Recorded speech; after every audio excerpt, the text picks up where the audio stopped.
Hey there, Ryan Kingslien here, founder of UArtsy and ZBrush Workshops.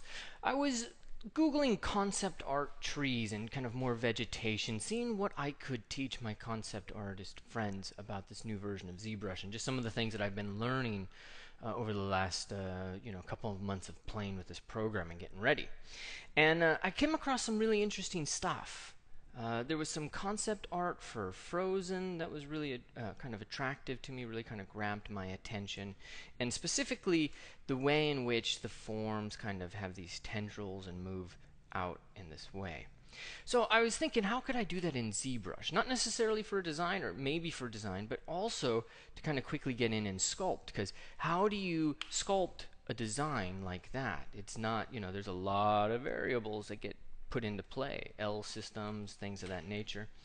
But I'm going to show you a really cool way to do it. I've just been sitting here having fun. And so I rendered this out with just this outline material, just so you can kind of see, what this object is. This is done entirely in ZBrush. I'm going to show you how I did it, and we're going to not take anywhere near as long as you might think. So let's get ourselves into, let's take a skin shade material. And we're going to start this out with a polyplane. So just like I have right here. But I'm going to clone this, or to show you how you do it from scratch, which is probably the better idea. Let's just start from scratch. We're going to select Plane 3D. We're going to say Make Polymesh, and then notice PM3D is there. Now I'm going to go a little fast, but we're going to rotate this in the X direction 90 so that it's a good floor plane. Maybe we need to turn double on, or maybe we need to get our axes correct.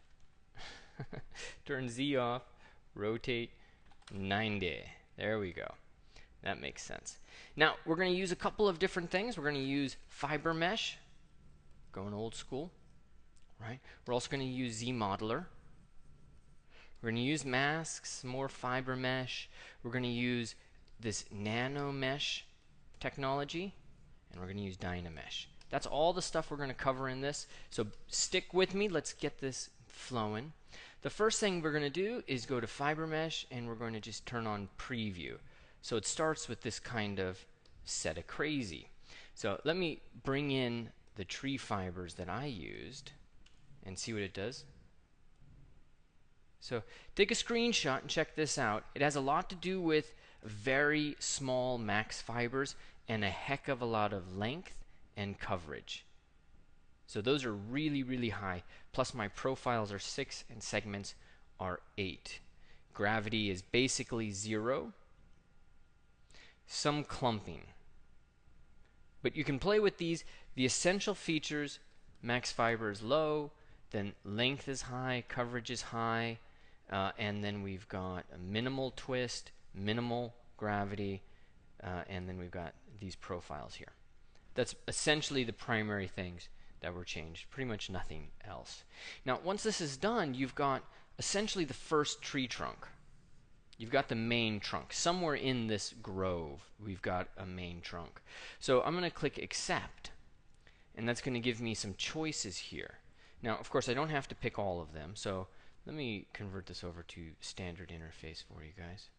So you see, I'll go through all the items you have to go through. So polygroup, auto group. Some of this we don't need right away, right?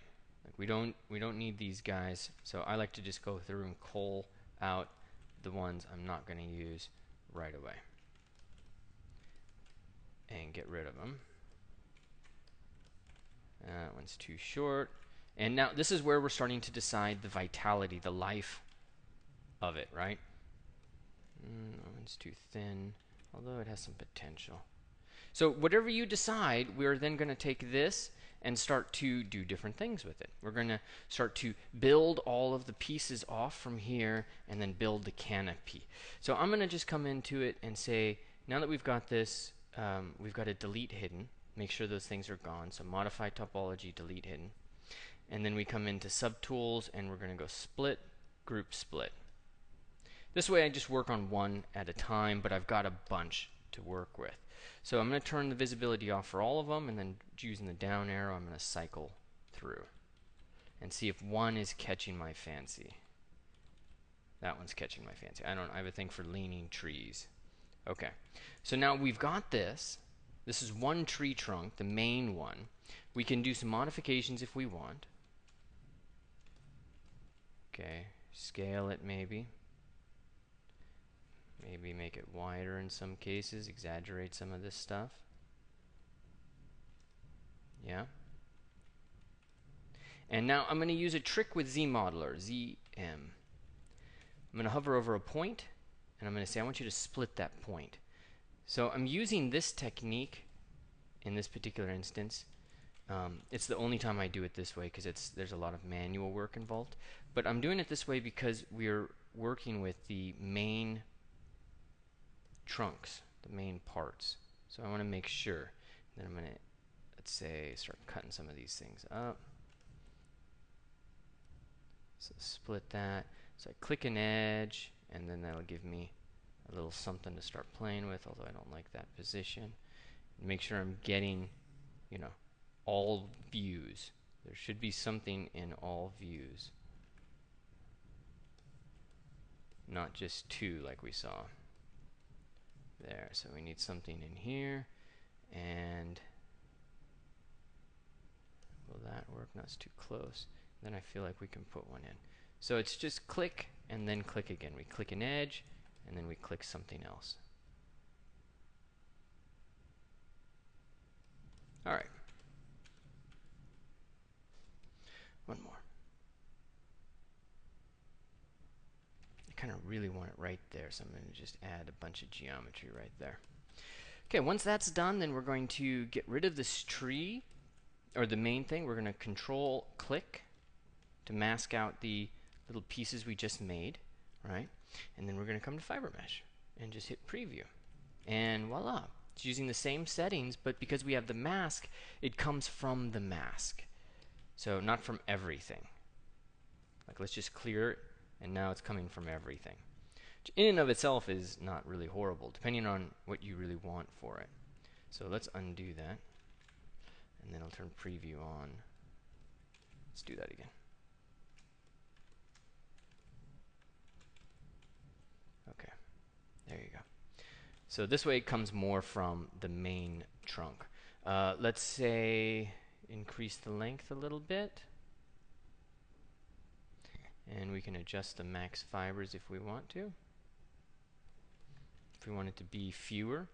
But it's real sensitive. I mean, look at that. That's like this tiny gap between, between where I was to where it wanted to eventually go. We can get some density variation, which is kind of nice.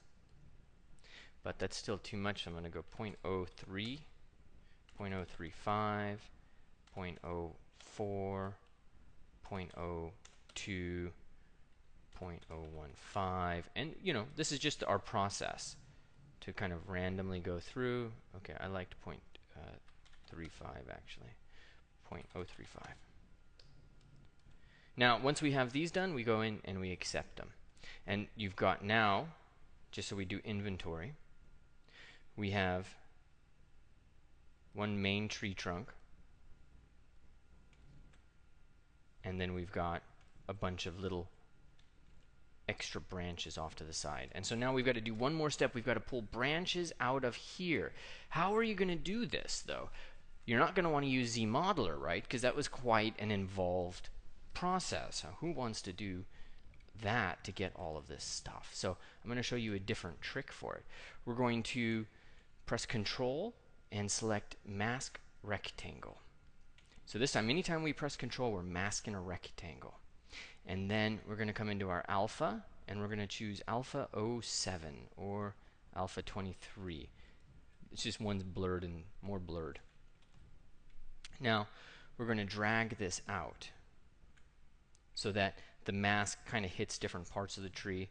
And you may want to, well, it's better if you mask it from one view and then you just move around. That's what I found. Otherwise, it gets quite dense. So fiber mesh, and we turn preview on. But this time, you're really taking the length down, right?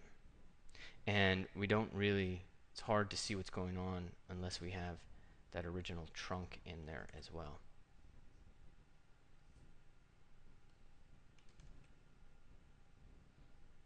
So we've dialed down the length.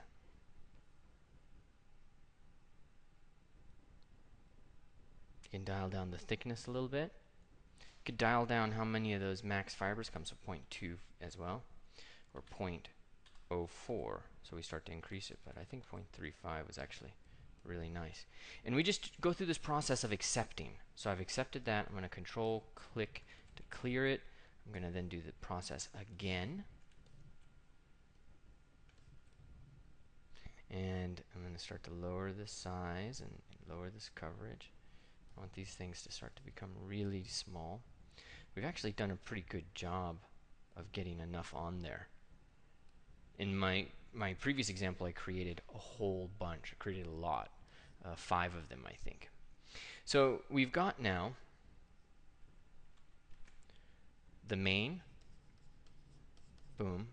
We've got this kind of secondary, and then we've got all of these tertiaries kind of hanging out there. So we can start to merge these things if we want. I'll just use merge down. So I like to merge basically everything other than the main trunk, or we might as well just merge everything. So turn that on. I'm going to merge down, and merge down. Now it's all one. So I'm going to turn the paint on because it came from fiber. See that a little bit clearer. There might be some of these that we don't really need. A little worried about that, but we'll ignore it for now. Now maybe I want to take one of these pieces and I'd like to pull something around to get another place here. I'm not sure. So we come into polygroups. We've got some adjustment we can do.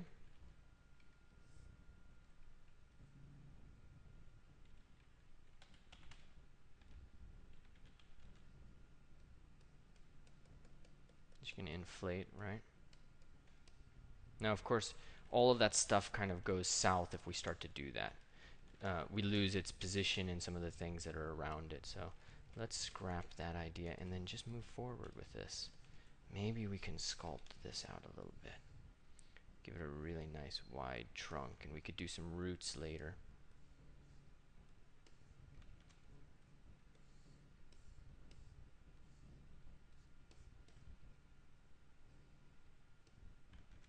Okay.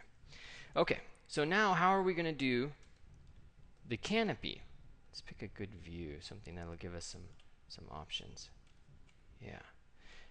Well, we're going to do something really simple. We're going to use spheres, right? We got about another 3 minutes on what we're going to cover here to kind of get you into it. So I'm going to select Insert Sphere, and I'm going to just pull this guy out.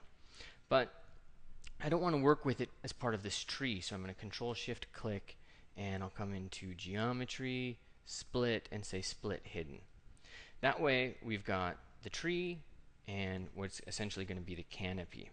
So now I want to take this canopy, we're going to flatten it a little, and we're going to make it a little less wide, a little flatter. There we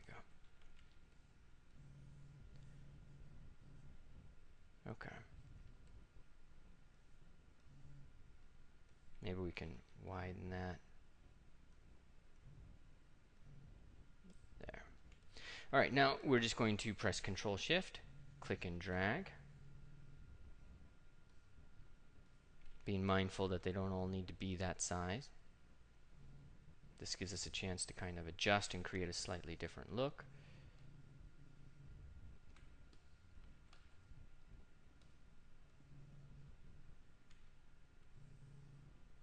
If we keep them far enough apart too, we'll have some options. But you know, keeping these canopies far apart kind of defeats the purpose in a lot of ways of having them.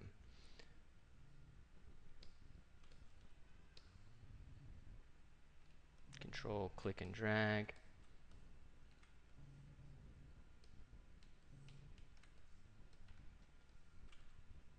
Okay, so we've got a little bit of crazy, and we're using this view, if I remember right. I'm going to come into Document, Z-Appling Properties, and I'm going to store this as, let's just say, it's top view.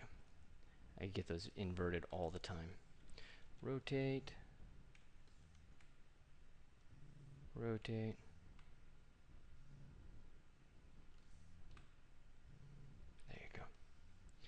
Document, top view. All right. Now we're going to go in and create that canopy, that sense of things kind of moving down in this way. We do this with ZModeler. So I'm going to go and open up ZModeler, and we're going to hover over a face, choose Insert Nanomesh, All Polygons. Unmask everything. And there you go. Then we open up our Nanomesh tab. Just going to do a couple of things. We're going to change some of the Z rotation. Maybe we get some variation in there. This stuff, you know, has some impact, not a ton, but it does have some impact. Okay, we're also going to offset it a little bit, and that'll create some variation in the offset, some offset in there. Yeah, that's nice, and then some variation in that. And then in length and height, we can start to just add some variation. We can choose fit, but since we want this to be a canopy, we actually want a lot. And then I'll go in and adjust this. Let's zoom this out so you can see. Random distribution gives me less or a heck of a lot more. Depends on what you really need. So let's say start it at about like that. And then you just click one to mesh right here. One to mesh. How do we get that purple? We want a number 2. One to mesh. And we got to get rid of that canopy. Control Shift click, Control Shift click and drag, and then we go to geometry and just get rid of that. Now once we've done this, we've got our canopy, right? How are we going to then, we've got our little pieces. That's kind of cool. We could use that outline thin right there. But this isn't the end. There's more to go through. What I like to do is go into Dynamesh, and I'll turn this really low, like 32, turn project off. And I get these really just awesome shapes. Really exciting shapes with holes in it. And if you divide that, now you start to see it a little better. It's pretty neat, you know, and so depending on what you're doing and how you're rendering this, it can be pretty cool. But I'm not going to end there. There's another step to this. So before we Dynamesh it, we can say use the inflate brush to make sure that the tops of these canopies definitely are taken care of and covered, and that wherever there is kind of a top area, you know, it'll be a lot of volume. But then we can turn that around and we look at it from below, and now we can use just smooth. I'm just tapping with smooth, and look at how it eats away at that stuff.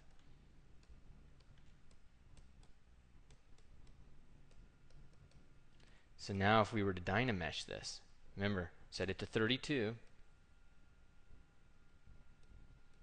you can get some tendrils coming down in space. If we want, you know, certain areas to close, then we just have to inflate them. Inflate them to make them closed. But again, 8 is too low. 16 is too low. 32 gives you some proper crazy. Oh, that was too high. 32. And you can also check out, like, say, a 24, see if that works, and gives you some emphasis. So when you've done that a couple of times to try to find out what's right, and you've used inflate to get it in the correct proportions, then you have suddenly now your tree shape. So if we go and we look at the one I had done earlier, that's not the one. That's the one. So in this case, I had done it a little bit more sparingly. Pulled things off here, pulled them off here, and I had this. I was really thinking about the designer for Snow White and his beautiful work. I don't know if you've ever seen his enamel work. But notice there's one other thing about this. These look different. So let's jump back over here, and I want to show you one more thing that we can do. Let's go into Document, Top. We come into deformation and we can say polish by group. Cool, but when you use the open circle, now suddenly things start to change.